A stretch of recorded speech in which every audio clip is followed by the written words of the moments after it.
Hey, what's up, Vox and Hops heads? I'm Matt, the vocalist of Cryptopsy and the host of the Vox and Hops podcast, brought to you by Sound Talent Media.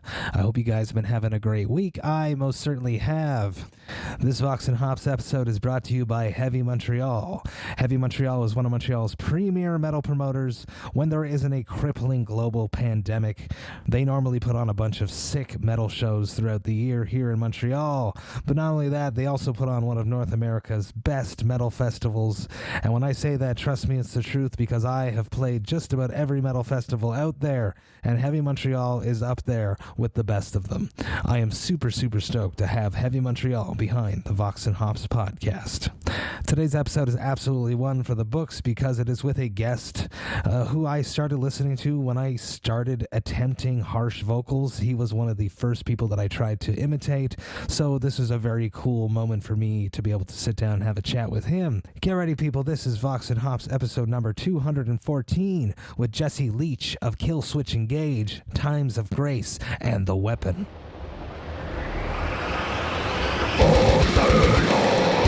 I warn you, what you are about to hear is very disturbing indeed.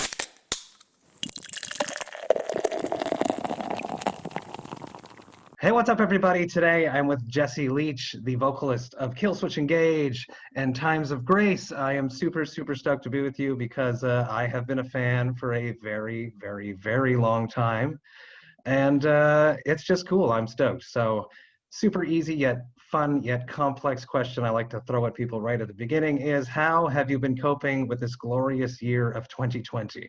Oh man, it's yeah, that's a good question.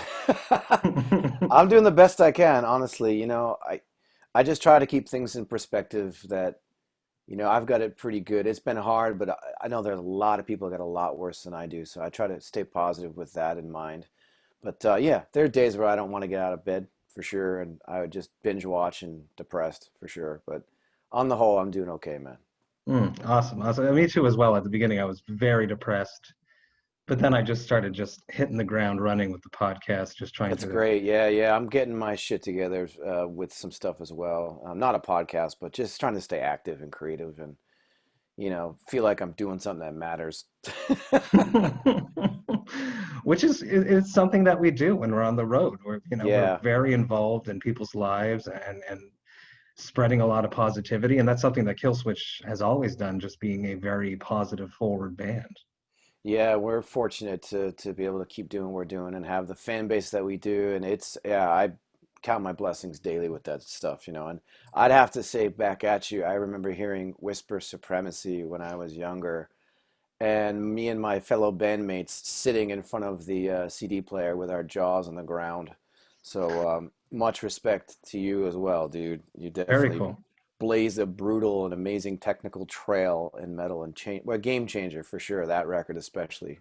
Absolutely, and I agree with you with that. Mike DeSalvo's vocals on it are just so aggressive, like a hungry bulldog. I love it. Let's dance into craft beer because we have to, because it's Vox and Hops.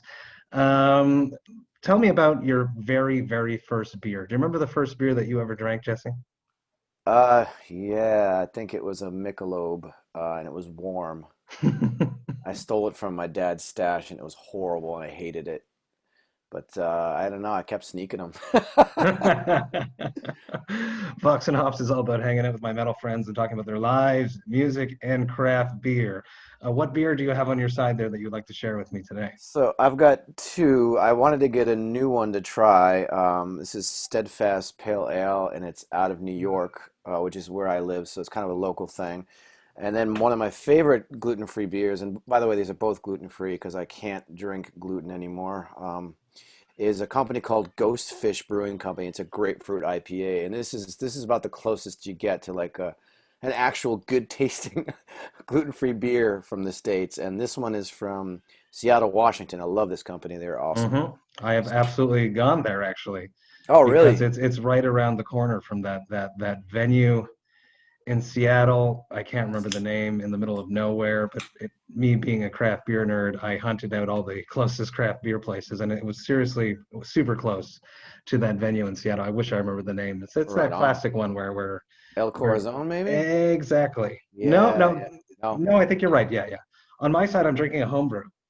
I love it. something that I've never done on the podcast. I've enjoyed a few of these. This is actually from a Vox&Hops head, someone that comes to my Thirsty Thursday virtual hangs, the great Stéphane Dèls, and he is also a podcaster. He's got a great podcast called Podcrastination that is Nice. actually just celebrated Clever. that's actually celebrated his 10th anniversary recently. And if he was here, he'd say, well, I haven't been active the whole time, but you know, it is called Podcrastination after all. So I'm going to crack this. This is a Wit-Style Saison, clocks in at 4.7%, also gluten-free. So Wow. let's dance into this. Tell me all about being gluten-free and when you discovered it, and because I've never spoken to anybody about this, so I'm very curious about what happens and what it feels like and everything Ooh. about that. Well, first of all, I'll say that this Steadfast is actually delicious. It's good. Doesn't blow my face off, but it's a really good beer. Tastes like a pale ale. Crazy. You never know. And I like, for me, with gluten-free, it's the sorghum beers I really tend to like a lot. So gluten-free is difficult.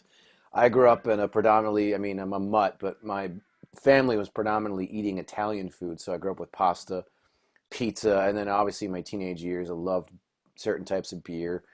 And then I hit, my late 30s, pushing into 40s, and my body started to just reject beer. First of all, I noticed for sure the next day I would totally get the shits and like just not feel good. And it turned into cramping. And then, long story short, I went to about 4 or 5 doctors. I thought I was dying. Really? I kept getting rashes. I was getting canker sores, just bloated. My body was like not stoked.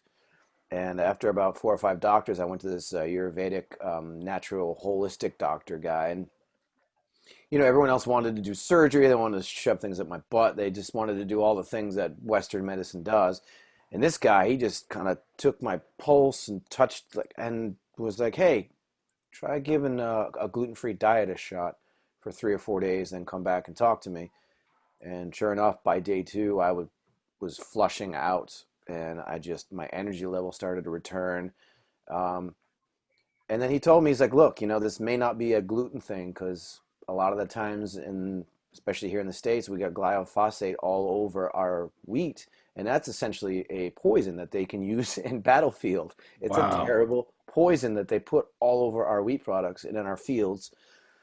So any contact with that causes all the reactions that I had. So that just got me to stop it altogether.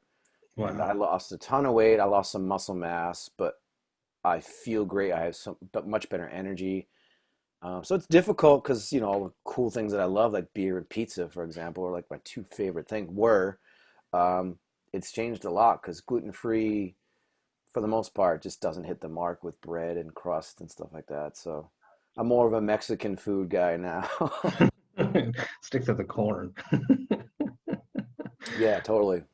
I would obviously be very sad if I couldn't. Yeah, can you imagine not being able to indulge drink in beer anymore, dude? craft beer anymore. Yeah. From that Michelob, take me to the first beer that you did enjoy. Funny enough, and it's gross, but I was young. I was like 16. I loved Colt 45 malt liquor, man. So that was the first beer that I actually would go out of my way to get.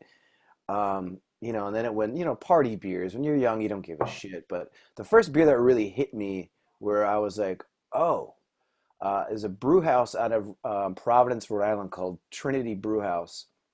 And they've won awards for their IPA. It's decent. But one summer, the brewmaster put out a beer called a Caribbean Stout, which was like a chocolate Caribbean Stout. And I want to say it was 8 or 9%. It'll definitely knock you on your ass. But it was just so good. It was tasty. Like I couldn't get enough of it.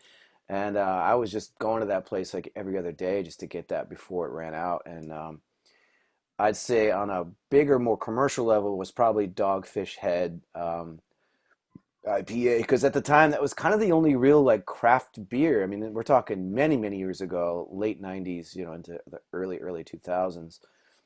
So I'd have to, my hat's off to Trinity Brewhouse, and then Dogfish Head IPA, the 60-minute and the 90-minute IPA were kind of my first like real beers outside of, the major mainstream stuff.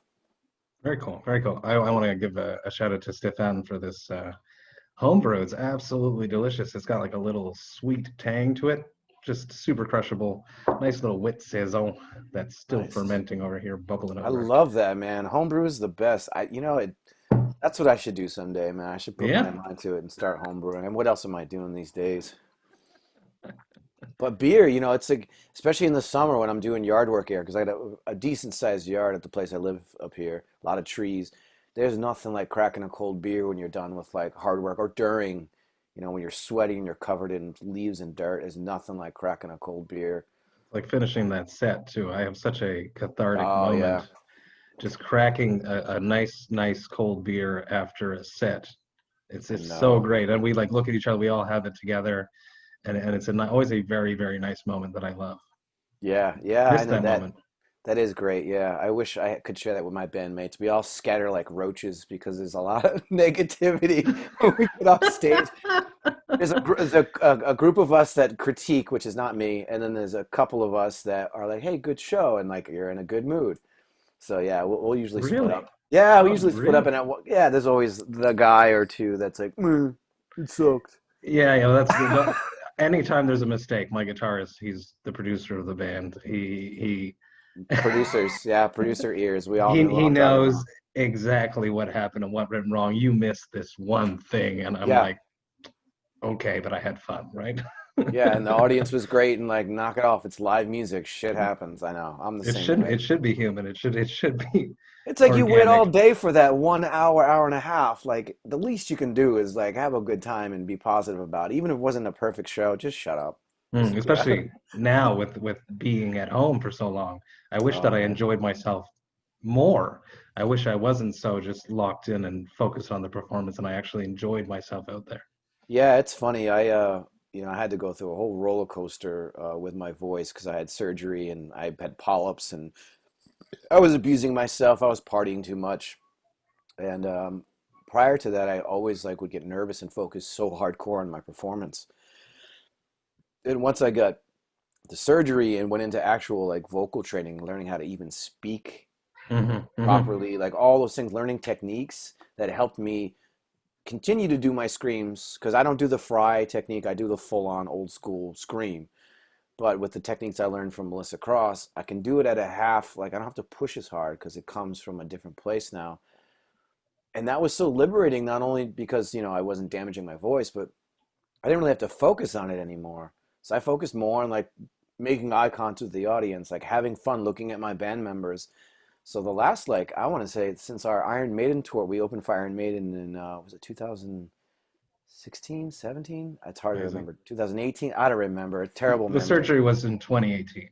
Oh, this guy knows. All right, so that same year is when I actually feel like I finally figured out how to do this. After Mm, like doing this since my first show was when I was 14 years old. I'm 42 now. wow.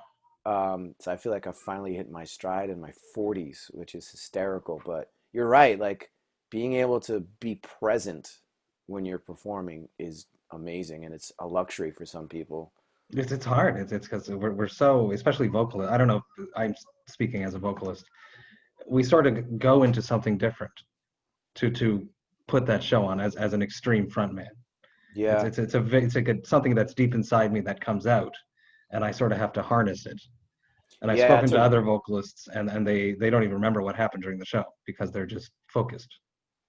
Yeah, because you're navigating the voice, you're making sure it's placed properly, you're making sure, oh, here's that part coming up where I do that long high Hmm. scream, like all those things that occupy your brain space.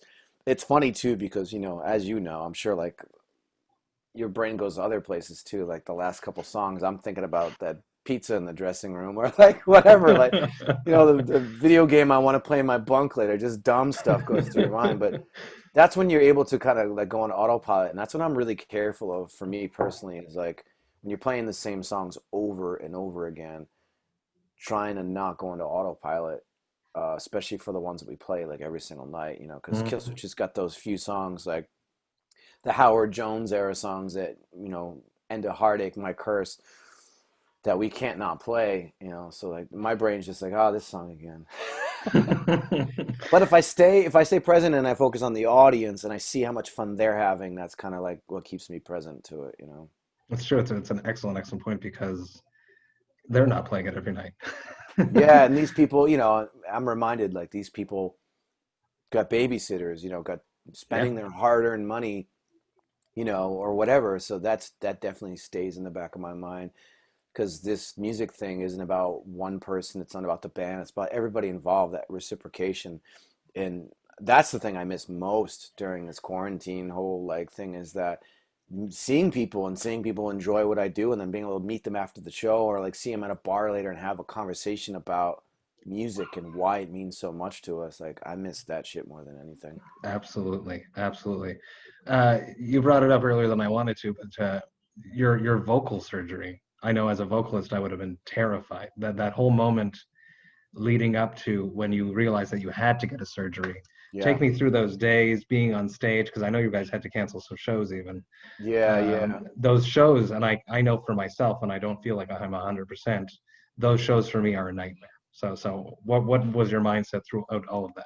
Yeah, for better for worse, the nightmare was drowned out by alcohol. That was my way to Mm. cope. And it was like that for a while because what would happen, and I want to say the first time I remember it happening was at the Paramount in LA. We had just played a sold out show and the crowd was Wow. incredible. And when your energy is like your adrenaline's going, you tend to push and you got to be really careful whether you're a drummer or a vocalist, especially. That push can be really fucking dangerous. And I was pushing, I was feeling it. I was like, this is fucking awesome. I got off stage and I immediately went in the bathroom and I was like, something's not right. Like I felt something off, and it wasn't the usual like, oh, I'm fatigued. And I hawked a loogie, and it was blood red, like just blood. Wow. I That's so spit scary. blood, and then as I'm in there, they're like, "Are you all right?" And I'm like, "Yeah, yeah, I'm fine." And then I hawked a dark loogie, like dark, so it was like internal bleed. Like I was not okay, but I carried such guilt from quitting Killswitch in 2002 and then rejoining in 2012. The last thing in the world I want to do is cancel shows, be a burden. So I just wrote it out and I didn't Wow. talk for the next day, next 2 days, and the blood didn't show up. We ended the tour, next tour. So every once in a while, this blood would just come up and I'd pretend like I couldn't see it, or I would just drink tequila and numb it and be like, we'll get through this, we'll get through this. On my days off, I didn't talk to anyone. Like I was just hyper resting, thinking that I could compensate. And then yeah, it just got to the point where we're in the studio and I was singing a line from one of the songs on Atonement, and Adam, our producer, was like, "Dude, you can hit this note. I've heard you hit this note thousands of times. You're not hitting it. You're flat. You're sharp. You're flat. We've been at this for a half hour. This is ridiculous. Something's wrong." Hmm. And that led me to fly home from San Diego in the studio, cancel the rest of the sessions, and go to my doctor. And the doctor, for the first time in my life, because I've been going to this guy religiously for 5 or 6 years, and he's like, you got to be careful, and he would put me on prednisone and like fix me up, and I would be good, and I would go out for another tour and I'd damage it. So it was coming. I knew Wow. in the back of my mind it was coming. And he looked at me and was like, I've never seen you this bad. This is bad. I want to put you on vocal rest. So pretty much I was on vocal rest for about 3 months in total. I Wow. went and I couldn't speak to anyone. I had to carry around a notepad. And yeah, when they see that it wasn't healing after a few weeks, they referred me to a surgeon. And he looked at my voice and he's like, your voice looks to me like an 80-year-old's neck skin when they crouch down. He's like, Jesus it's Christ. it's bad. He's like, I can't even guarantee you that you're going to be able to continue doing what you do. It's that bad. He's like, we can do the surgery, but I can't guarantee you're going to be able to do what you do anymore. And I recommend that you don't do what you do anymore if you continue Wow. with this shit. So yeah, it was like not being able to talk or vent that experience and then like carrying it with me like a monk, which was very eye-opening. I realized how many people just talk for no fucking reason. And I also realized certain people that I just kind of didn't need to be around anymore. I really went through some shit. And I That's also horrible. realized the power of the voice and like what a gift we have to be able to even just tell someone that I love you, like little things like that. So I got on this whole weird monk thing. So when the voice came back finally, I said my first word and I started my rehabilitation after the surgery. It was like, this is fucking amazing. I can still do this. And that first show back was in Tallinn, Estonia, opening up for Iron Maiden in front of 11,000 people. And I did vibrato for the first time in my career. and I started hitting notes. And I remember Adam, who is one of the guys that complains all the time, was like, dude, you did vibrato. Dude, you did good. Holy shit. You're hitting like these notes that you don't really hit. You weren't sharp. You weren't flat. Like, wow. So that was it. And the rest of the Iron Maiden tour, I was on top of the fucking world, man. Wow, it's that whole moment from when the doctor said, "I don't even know if it's going to come back." Yeah. That must have been just the worst months. Yeah, it was definitely hard, but I got to that point where I was like, you know what? Worst case scenario, I go do bartending, and I produce people. I just started thinking on that level, like, what would I do? What are the things I've been putting off? And beer making is actually one of them too. I was going to say. I'm actually ashamed I haven't even started that. It was either that or distilling, because I love rum and tequila as well. But yeah, it was a journey, man. And now I can, once I'm properly warmed up and in show mode, I can go for a good couple hours in the studio and I'm fine. As long as I just do my warm-ups, my warm-downs, I'm like careful of how I do it. I rest, I drink water, I don't party, I don't talk at loud bars. Like, I do all the things now, and I'm so grateful to be able to still do what I do. I said you must just cherish it now. Just I do. Absolutely love it. So that's why, like, I even got back into gaming at the age of like 39. I started playing Zelda Breath of the Wild because it helped me stay in my bunk. So after the show, I would, eat my meal and prop myself up on pillows like a good little singer and drink my water. And I might have a glass of wine or something that, so I'm not partying on show days. And I'd play my video game and just get tired and go to bed. And it was such a game changer. I'd wake up the next morning and I don't usually do a ton of sound checks. I started doing sound checks and feeling good about it. And it gave me this whole other level of confidence. And yeah, so it's been a couple of years of just being really stoked that I can still do this shit. Good. I'm so happy on everything that I've heard, live videos, everything. You're just killing it.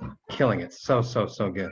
Thanks, man. You went to Melissa Cross. I've been using the Zen of Screaming religiously since I started screaming. It's one of the first things that I. So forgive me because I did mention Whisper Supremacy. So at what mark did you come in? I came in Cryptopsy in 2007. Okay, yeah. Okay, got you, man. So the Unspoken King was my first album with Cryptopsy. That's a great fucking record too, man. All hail. Oh, cool. Thank you so much. Yeah, I'm in the same boat with the singer thing. People always talk about the band, and people will reference songs I didn't write. I'm like, or albums. I'm like, cool, yeah, I'm glad you dig it. No, but I see Cryptopsy as a, they've written classic albums. Yeah. And I can say that because I wasn't on, but I know that they've influenced many waves of musicians. Yeah. So I don't mind whatsoever at all. Yeah, I'm the same thing with the Howard just brought this band to a whole other level, and because of him, I have a career, so I really can't complain either. Even if I do remember when he came in, I was wary at first because I was such a fan of Alive and Just Breathing. Yeah, we're very different. That's crazy because people compare us all the time, but it's like that's a really hard comparison because he's such a huge, bold vocalist with a very polished sound, and I'm sort of I've gotten better, but I'm kind of the raspy, hardcore rodent over here, like just spilling my guts with everything I say. So I don't know. It's I respect the legacy, just like you're saying. Like, we have to. I'm honored to even be a part of this incredible band, regardless of if it's the type of music I even listen to, which I don't, admittedly. I'm very much more of a hardcore punk sort of. I love grindcore. I love death metal. Like if you were to ask me, like, my favorite metal bands off the top of my head, I'm like At the Gates, Entombed, Carcass, like, Grave, like that's the school of metal that I'm like, that's the shit that got me into it. And lately I've been revisiting my roots too, listening to a lot of old gothic death metal like Paradise Lost and My Dying Bride and Edge of Sanity. And because of my love and my outward love on social media, people have been recommending me bands. And my recent obsession is a band called Catatonia, which a lot of people. Absolutely. I'm like, I can't stop listening to them. They're so fucking good, man. Yeah, the new record's amazing. Yeah. But like metalcore and like the genre that we're put in, like I don't care for it. I don't. Wow. I legitimately don't care for it. I love to write it. I love to perform it. But there's really the only one band I would say that I can kind of get into that I'm like, oh yeah, is 36 Crazy Fists. And the only reason why is I think they're so unique. I feel like they're Hmm. underrated, and like Brock's voice is weird, but I love it. It's just an odd band. But yeah, it's funny when you're in a band in a genre that you're like, meh, I don't really care about that genre. But the touring must be fun, you know. You like the humans that you're touring with, but you're not Love. there for the music of it. Yeah, it's well, to me, I've always been a message driven person. Like that's why I still do this shit. Like honestly, I think the message of unity and love and all the corny things that I'm known for, I stand by them, and I feel like that's an important thing, especially nowadays with all the Yeah. division and all the hate. As much as I love negative music, like I Hate God is one of my favorite bands of all time, and that's just like, negative, grimy, like I love it. But like my spirit and what the message I'm here to like, I think that I'm here to send to people is like, we got to love each other more. There's got to be like change, positivity, sticking together. Like, and I wanted to inject that in metal because it just felt like it was lacking when Killswitch started. It wasn't a really prevalent thing in the metal scene. So No, just pure, especially coming from a death metal background for myself, yeah, just writing just the most gruesome things where if I read it to my wife and she hates it, I know it's good. yeah. But that's why it's good, and Hmm. that's why we love rock and roll metal because it's shocked, and your parents didn't like it, and it's funny because I. I grew up in a hardcore roots, and my parents were always just like shaking their head. And then, when Killswitch got going, and we had our debut record, my parents were like, okay, it's still kind of hardcore. Then my dad started hearing like the positive stuff, and both my parents started to like my band. That was like, oh, that's fucking weird. And never mind, never, my band is lame now. Yes. Yeah, I mean, pretty much. But that's when I had a career, so I don't know, dude. It beats Well, bartending. where did that come from, though? Where did the positivity come from? Are you just a genuinely positive person? No, and especially nowadays, I'm definitely a lot grumpier than ever. But I think my upbringing, so it's odd because I've really sort of like torn away from how I was raised, and I like to use the word I've deprogrammed myself. But I was raised in a Christian home, and the kind of Christian where like Iron Maiden was banned. Like I couldn't listen to Iron Wow. Maiden. That's a whole Was other. it the artwork? Yeah, and just the number of the beast was the record. I have a funny story behind that one too, because I was actually able to talk to Bruce Dickinson about that I was about to particular ask. subject. Yeah, and it got back to my dad. So there was a messages exchanged between my dad and Bruce Dickinson, which was awesome. But so I was raised under very strict, and in the 1980s, where I grew up in the Midwest during this time of like discovering music, it was the devil's music, no matter Hmm. what. I mean, they were Hmm. calling Journey and like Van Halen, like they were just grasping for anything, saying it was devil's music. But that made my brother and I like want to listen to it even more. So, long story short, as my parents grew and as we grew and we forced our personalities and I forced who I was, I discovered who I was. They started to loosen up a bit. And thankfully, my father became a professor for many years at a university, and that sort of really opened his eyes to some of the hypocrisy and Hmm. the hate speak that comes from a lot of extremist religions. So yeah, it's ingrained in me as far as the way I was raised, that my parents raised me, which was to love thy neighbor. The whole love thy neighbor thing stuck with me, and it became a way that I try to be. I think kindness is severely underrated as a strength, and I I think agree. that I'm kind of a warrior for it now, and I do blame my parents for that. But I also, just from my life experience, growing up in sort of a punk hardcore community, there was a lot of positive influence there with bands like the Bad Brains, the PMA, Positive Mental Attitude, and I loved the Clash, and the Clash were about social, awareness and social justice. So I kind of latched onto that whole thing through hardcore, and hardcore kind of became my new religion as a teenager. And it was definitely at the altar of the Bad Brains, Cro-Mags, Sick of It All, very positive, uplifting, like think about it type bands, and that's just kind of where I'm cut from. So I think it's a mixture of my folks and then just hardcore punk ethos that stuck with me. Very cool. Very cool. I want to talk about Cigar City making a Killswitch beer. Oh man, that was so good too. That's Oh a great, great name too, of course. Alive or just brewing the American IPA. yeah, it was really good, man. 7.2%, I think. Something like Yeah, that. yeah. we drank through those so quick, man, because they didn't make a bunch. It was like a really small run of beer, and I want to say the band consumed most of it. Adam How is did that all come together? Yeah. so Adam D, our guitar player slash producer, like kind of the heart and soul of the band, for better or for worse, for some people. I mean, he's a genius. He's an actual genius. But he is a massive, massive beer guy. Like probably the biggest beer snob I've ever met in my life. And they approached him about it, and he like okayed it. And from that, they were actually gonna continue on, but there was a lot of miscommunication. But yeah, it's all Adam D. And then since that time, Adam has been, every time I would see him the past year or so on tour, every time I would see him, he had a book about brewing in his hand. So that dude is actually like hardcore studying He's up next. brewing. And he's planning on, yeah, that's like, I think that's his backup plan for life, is becoming the total beer snob that he is. And he's like one of those guys that will drink IPAs that'll like make your mouth pucker. Like he loves like the West Coast, like hoppy IPAs. That is correct. Speaking of which, I'm gonna crack this Go grapefruit for it. IPA.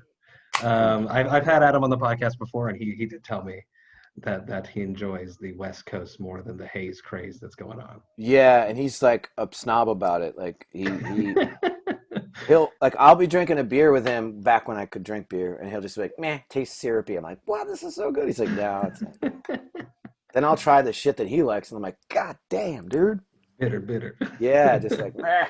The one beer I miss more than anything is sour beers, though. I would say sour beers were my favorite for a while there, and I know that went through a little bit of a phase. I'm not sure where that is in the beer. It's still super happening. The blended barrel aged sours, Ugh, I miss totally that happening. shit, man. So good, but there's some gluten free up there for sure. Yeah, I'm still sure. kind of like, because for a while I just didn't even care about beer. I just stopped caring about it and switched over to like rum and tequila, and which was dangerous and all in itself. But yeah, I'm only just recently, I would even say just this past summer, taking it seriously, where I'm trying to like seek out good gluten-free beer. So It'd be really cool to make a new Killswitch collab, but make it a gluten free brew so that you can enjoy it as well. I'd love that, man. Maybe I'll have to take that on my own shoulders to do that, because I'm, like I was saying earlier, like sorghum beer has kind of become my favorite. It's just got this like maltiness to it that I love. Yeah. Awesome. Well, what style brew would you want to make, and what would you call it? Oh man, shit! I don't know. I ain't even thought about this shit. I'd love to do a sour beer, because a sour gluten-free beer would be great. Maybe even a blueberry sour, because a friend of mine actually who owns a brewery called Proclamation, it's in Rhode Island. That guy, he was the kind of guy that would come to the party with his homebrew and have people try it. And he did Love a it. blueberry IPA when he was really young, in his early phases. And that blew my mind. I thought it was incredibly delicious. Now he's like, he went from like homebrew to like huge. He's got a huge factory now in Rhode Island, and he's doing great. But yeah, so that was the first blueberry beer I ever had that I liked, that wasn't too sweet, because I feel like blueberry beers, they're hit or miss. I don't like anything too sweet. It drives me nuts. So maybe a blueberry sour. And what would I call it? No, I'm not that clever. I don't know. I have to think about it. I'd have to sit with it. If it was a Killswitch one, though, yeah, let me think. I don't know. Let it brew. Yeah. Yeah. brew on the idea. Yeah. I am very lucky that I get to do these interviews, and leading up to them, doing the prep work, wondering if the artist is actually going to connect. How is that? This is, all right, so this Grapefruit IPA from Ghostfish is one of my favorites. Awesome. I And it love them. Yeah. I had a tastes like great. an actual IPA. Like, it makes me like happy, because it feels like I'm not gluten-free at the moment. I love this beer. Love, love, love it. Very cool. Wondering if the artist is going to connect. I get that little vibe that I get before stepping on stage. That's how I fill my void Oh, I love it, because you're of not being able to tour. because you So yeah, because you care, though. That's good, though. you have to care. So Yeah. how do you fill the void of not being able to tour, not getting onto that stage, not getting that feeling? What have you been doing?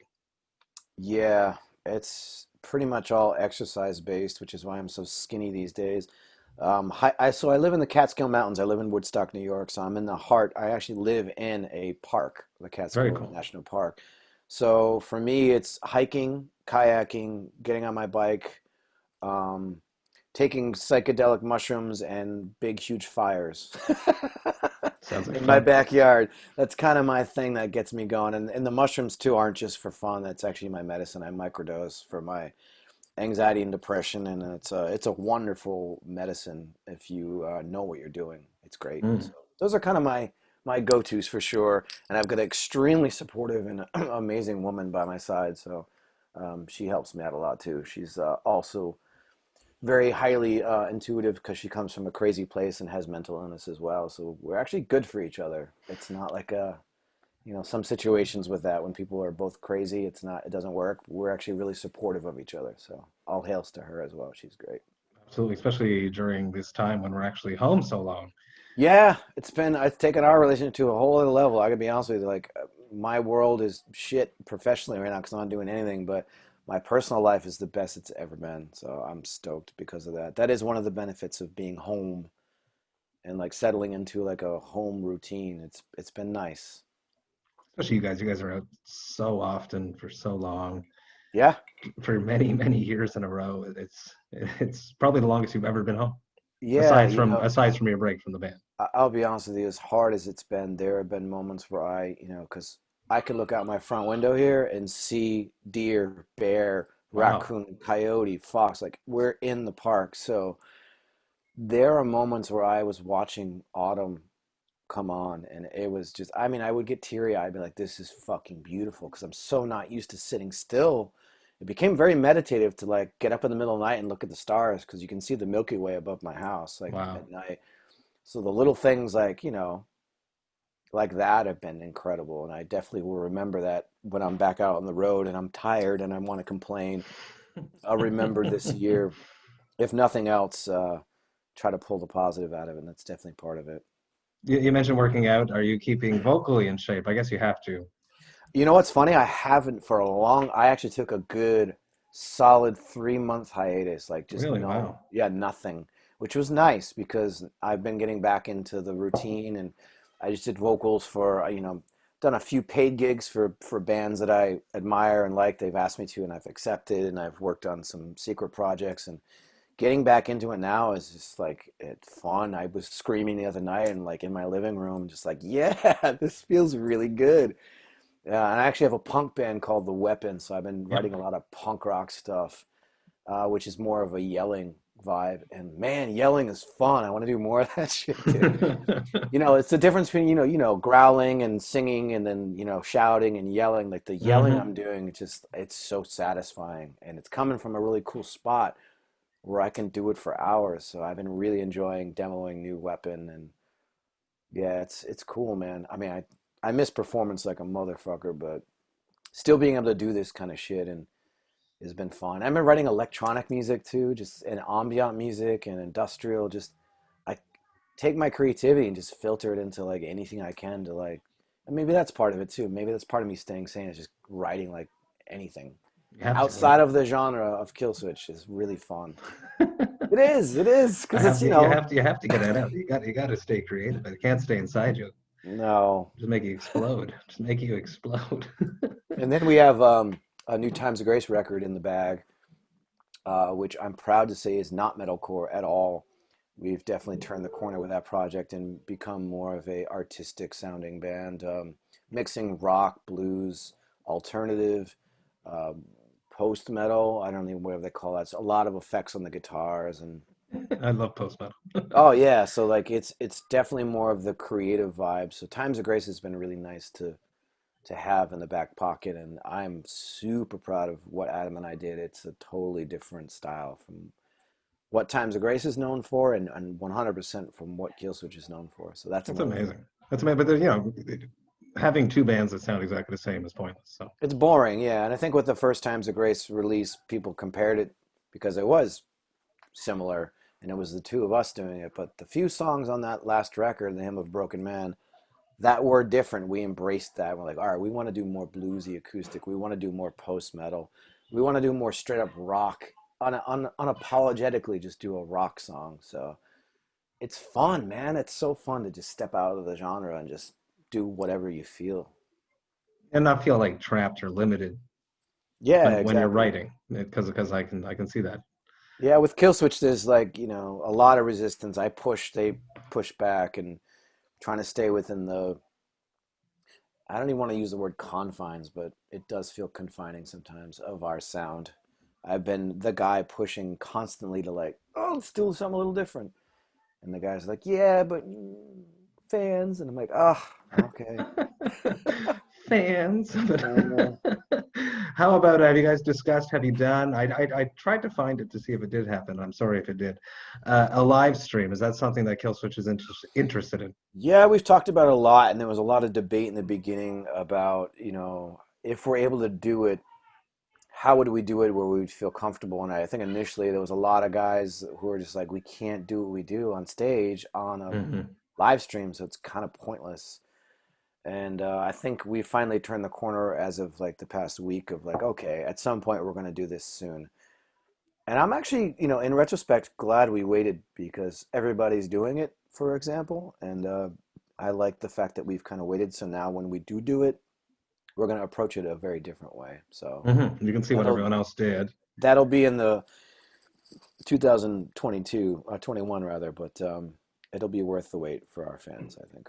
Very cool, very cool. So you can see what everyone else did, and you can see what mistakes they made, and you guys can and make also it better. I feel like the more bands are doing it, the cooler it's getting. I've seen bands like what the hell is the name of that band that did it recently? It's gonna drive me nuts. But they took the Zoom idea and put their fans on a Zoom. Yeah, it was super dupe. It was a Metallica, though. No, well, maybe Metallica did, but there was a smaller band that did it recently. Okay. It was the first time I saw it.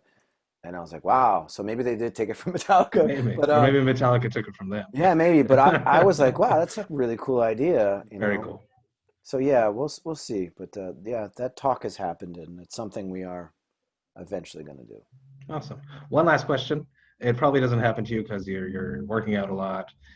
You are very in control. Well, working out, but I don't go to I'm not a gym rat or anything. I'm a nature hippie punk, cyclist guy. But yeah, go ahead. What is your hangover cure? It's funny because I had one today. Yeah, I drank 3 margaritas back to back, and I was at a friend's bar. We were, all socially distancing, but it was like things might shut down again here in New York, so we were like kind of partying last night, and I woke up feeling like hell.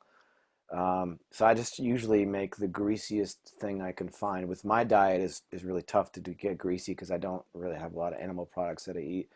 But yeah, I did like what the hell? We had like a really fatty coconut soup, which I know people are probably gonna laugh at that, but made it really spicy. And then I had a good solid coffee with chocolate, so caffeine really helps, and then tons and tons of water, and then so eat fatty stuff, drink all the fluids, and then go back to bed. And then wake up and drink beer. yes, I love it. See, that sounds perfect to me. Jesse, thank you so much for taking some time to sit down with me, talk about your life, music, and of course craft beer. I greatly appreciate it, and I'm super stoked to see that live stream, hear that new Times of Grace, hear the weapon. Lots of cool stuff going on. I love it. Cheers. Thanks, brother. I appreciate it. Cheers to you, man. Hey, thank you all so much for listening right to the end. You know that I love and appreciate that. What an awesome human. I had such an excellent time hanging out with Jesse, and I hope that he had just as much fun as I did. As I mentioned, I've been a fan for quite some time, so this was very cool, and I was very excited about it, and I was not disappointed in the least. If you enjoyed this Vox&Hops episode, you should most definitely go and subscribe to it on the podcast platform of your choice. But not only that, you should take the time to rate it and write a review, because if you do that, more people just like yourself will be able to discover the Vox&Hops podcast. Vox&Hops is brought to you by Sound Talent Media. I have one more episode coming at you this Friday, but until then, remember to enjoy life, metal, and craft beer. Cheers, Vox&Hops heads.